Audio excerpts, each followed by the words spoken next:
We just celebrated Christmas, and this week we celebrate the Feast of the Holy Family. God chose to send his Son into a family when he came to earth, and so we look to the Holy Family as our example.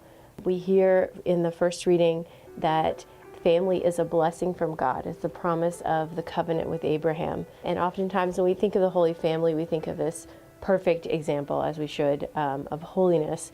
And then we look at our own family and we think, well, that's not me, that's not my family, we're nowhere near that, and I don't know if we ever can be.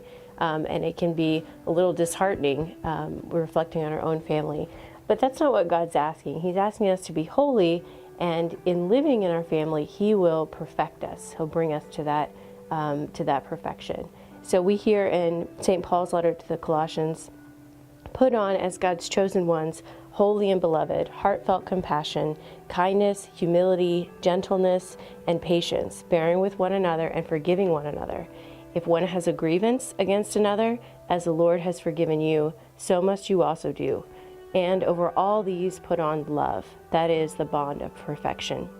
It's in living this way that we are perfected, in loving in these relationships that God has given us in our family.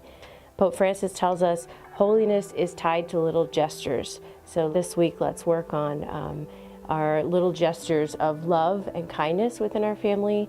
Those little things go a long way. They bring us to holiness, and they also show love to those around us. So be the first one to change a dirty diaper, quiet the baby who's crying, make a favorite meal for someone, pick up somebody's socks off the floor without complaining about it.